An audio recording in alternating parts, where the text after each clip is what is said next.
Welcome to social post. నేను మీ విష్ణు. ప్రస్తుతం నాతో పాటు senior stock market analyst Ramachandramurthy గారు ఉన్నారు. వారితో మాట్లాడదాం. సార్ రామచంద్రమూర్తి గారు నమస్తే సార్. నమస్తే అండి విష్ణు గారు.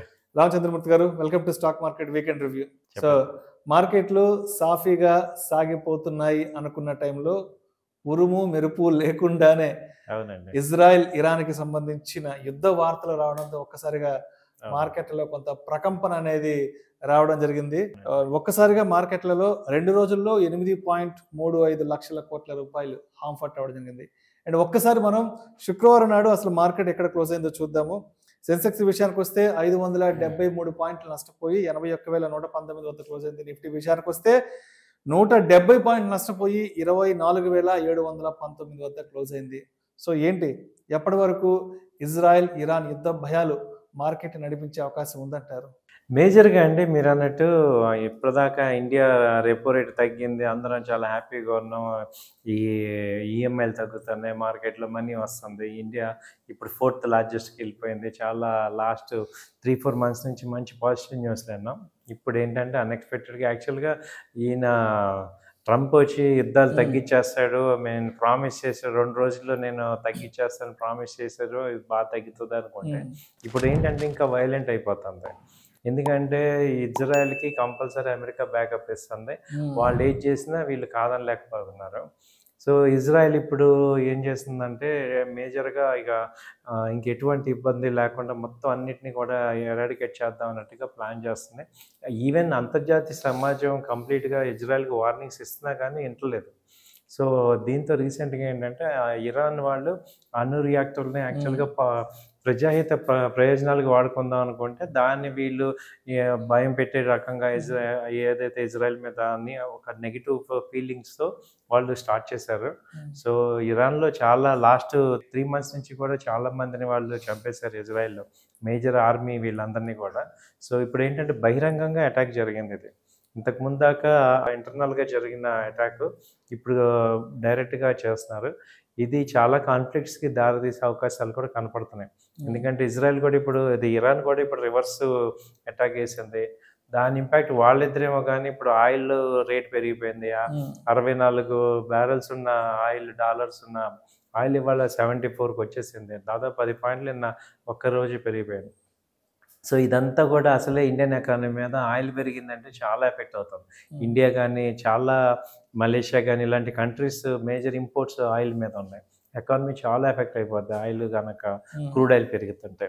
సో ఇవన్నీ ఏంటంటే ఇప్పుడు ఎవరు కూడా వీళ్ళిద్దరిని ఖండించడం కానీ ఆపడం కానీ ఏమి చేయట్లేదు. సో ఇరాన్ కంపల్సరీ ఇక్కడ వరల్డ్ న్యూక్లియర్ అసోసియేషన్తో వాళ్ళు టైప్ అయ్యి వాళ్ళని తగ్గించాలనేది ఇంటర్నేషనల్ డిమాండ్. సో ఇది ఎక్కడి దాకా దారితీస్తుంది అనేది అర్థం కావట్లేదు. అంటే ఇక్కడ ట్రంప్ గారి వారు వర్స్ట్ అంటే అర్థం కావట్లేదు.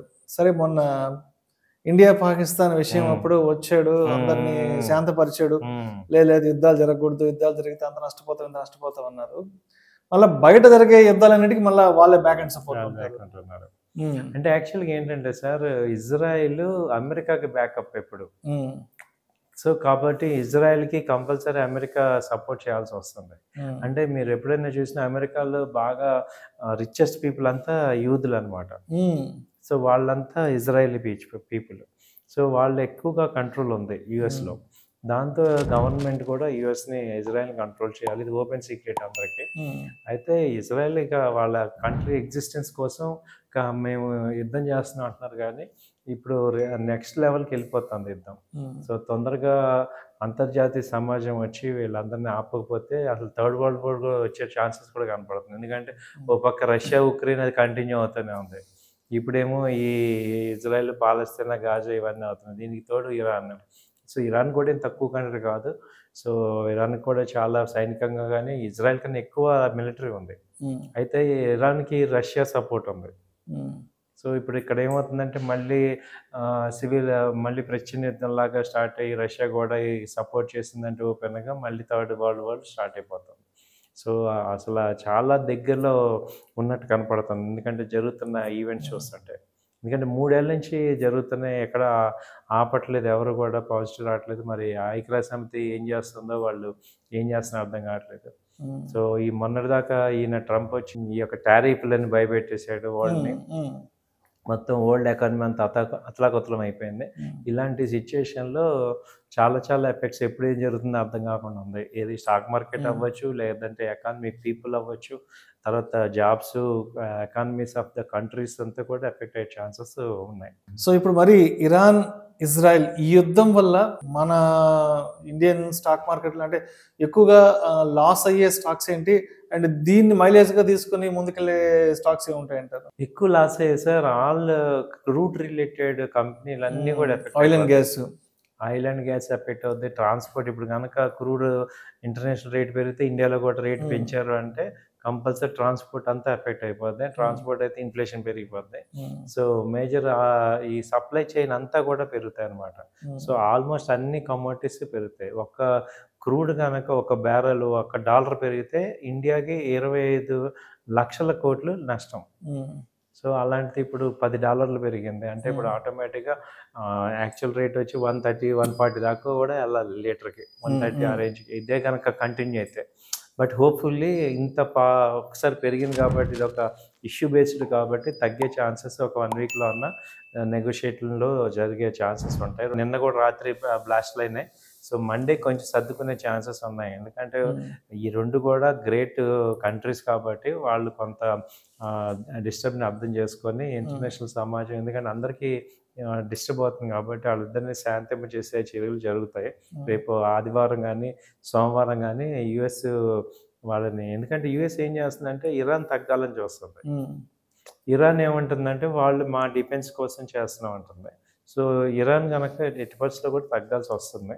సో ఇజ్రాయెల్ తగ్గే ఛాన్సెస్ ఒక 1 వీక్లో ఛాన్సెస్ ఉన్నాయి, ఇక మరీ సివియర్గా అవ్వకుండా. సో అయితే ఇప్పుడు last 1 month back India Pakistan యుద్ధానికి సంబంధించి యుద్ధ భయాల నేపథ్యంలో మనకి ఇక్కడ డిఫెన్స్ స్టాక్ మంచి ర్యాలీకి వచ్చాయి. ఇప్పుడు కూడా మళ్ళీ బయట దేశాల్లో యుద్ధాలు అంటున్నారు కాబట్టి ఇప్పుడేమన్నా మళ్ళీ డిఫెన్స్ స్టాక్స్ లో ఏమన్నా ర్యాలీ వచ్చే అవకాశం ఉందంటారా? అంటే డిఫెన్స్ స్టాక్స్కి ర్యాలీకి ఏంటంటే మేజర్ రీజన్ యుద్ధాలు కాదు కానీ ఆర్డర్ బుక్ ఆల్రెడీ ఉంది. ఆర్డర్ బుక్ ఎందుకంటే మన యుద్ధాలు మనం చేసిన దానిలో మన ఇండియన్ డిఫెన్స్ అమ్యూనిటీస్ వరల్డ్ మొత్తం చూసారనమాట. సో వాళ్ళ క్వాలిటీ కానీ మన డిఫెన్స్ యొక్క క్వాలిటీ అది చూసాక ఆర్డర్స్ వచ్చాయి అనమాట. మిగతా దాదాపు 30 కంట్రీస్ నుంచి కూడా ఆర్డర్స్ వచ్చాయి కాబట్టి వాళ్ళందరికీ కలిపి పెద్ద ఆర్డర్ బుక్ ఉంది. సో అయితే ఇదేంటంటే ఇప్పుడు కొంచెం కరెక్షన్ అవటం వల్ల అడ్వాంటేజ్, ప్రైస్ కూడా ఎవ్రీథింగ్ పెరిగాయి కాబట్టి కరెక్షన్ అయింది. సో ఇక్కడ ఏదైనా బయింగ్ చేసుకోవచ్చు, ఇన్వెస్ట్మెంట్ స్మాల్ అమౌంట్స్ అలా బై అండ్ డిప్స్ లాగా చేసుకోవచ్చు.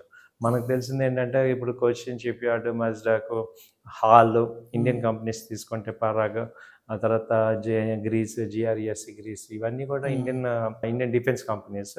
అవైతే మంచి మూమెంట్ ఉంది. ఎందుకంటే కోచిన్కి ఆర్డర్స్ వచ్చాయి, మజ్డాక్కి 2 షిప్ పెద్ద షిప్ల ఆర్డర్లు వచ్చాయి, ఇలా అన్నిటికీ కూడా ఆర్డర్స్ వచ్చాయి. సో డిఫెన్స్ స్టాక్స్ అయితే బాగా పెరిగాయి. కాకపోతే ఇంకా పెరిగే ఛాన్సెస్ ఉన్నాయి. ఒకసారి తగ్గినా మళ్ళీ తట్టుకునేటట్టు ఉండాలి మనం చెప్పేది. సో ఇప్పుడు చెప్పగానే విపరీతం కొనమని కాదు, బట్ ఒక మీరు కూడా ఒక అంచనా చేసుకోవచ్చు. ఈ స్టాక్స్ అవి బాగానే ఉన్నాయని సో చూసుకోవచ్చు. సో డిఫెన్స్ స్టాక్స్ పెరుగుతాయి. అట్ ద సేమ్ టైం బాగా డౌన్ అయ్యే సెక్టర్స్ ఇప్పుడు క్రూడ్ రిలేటెడ్ సెక్టర్స్ అన్ని తగ్గుతాయి. టైర్లు కానీ, paint sector, so oil sector అంతా కూడా కొంచెం డౌన్ ట్రెండ్ అయ్యే ఛాన్సెస్ ఉన్నాయి. సో ఇవి జరుగుతున్నాయి. సో ఇది ఇప్పుడు మొత్తానికి అంటే మన ఇండియాలో మాన్సూన్ కూడా కంప్లీట్ గా ఇండియా మొత్తం మాన్సూన్ వచ్చేసింది కాబట్టి, సో ఇప్పుడు మాన్సూన్ సీజన్ లో మనం ఏదైనా ఒకసారి మన చెక్ లిస్ట్ లోకి తీసుకోవాల్సిన మాన్సూన్ స్టాక్స్ ఏమున్నాయంటారు కొంత ఫేవరబుల్ గా ఈ సీజన్ కి తగ్గట్టు? ఇప్పుడు ఏంటంటే ఇప్పుడు నైట్రేట్ కంపెనీస్, పొటాషియం కంపెనీస్, ఎరువుల కంపెనీలు, ఫెర్టిలైజర్స్, ఎరువులు బాగా వర్కౌట్ అవుతాయి. సో ఆ కంపెనీస్ మనము వర్కౌట్ చేయొచ్చు. ఆ తర్వాత ఏంటంటే ట్రాక్టర్ సేల్స్ కొంచెం పెరుగుతాయి. ఆటోమొబైల్లో అదే మా ట్రాక్టర్స్ సేల్స్ బాగా పెరుగుతాయి. ఆ తర్వాత ఇప్పుడు ఏంటంటే ఈ యొక్క సీడ్ రిలేటెడ్ కంపెనీలు బాగా పెరుగుతాయి. సో సీడ్ రిలేటెడ్ ఈ 3 మంచి బిజినెస్ అవుతుంది. ఆ తర్వాత 4వది ఏంటంటే ఈ రసాయన మందులు, కెమికల్స్, ఫార్మ్ రిలేటెడ్ కెమికల్స్, వాటిని చంపే కెమికల్స్, ఇవన్నీ అంటే టాటా కెమికల్, ఇవన్నీ మీరు ఒక 20-30 కంపెనీలు ఉన్నాయి ఏది వ్యవసాయం మీద డిపెండ్ అయ్యి. సో వాటికి అన్నిటికీ నెక్స్ట్ 3-4 మంత్స్ మంచి సీజన్. సో అదొకటి చూసుకోవచ్చు మీరు. ఓకే.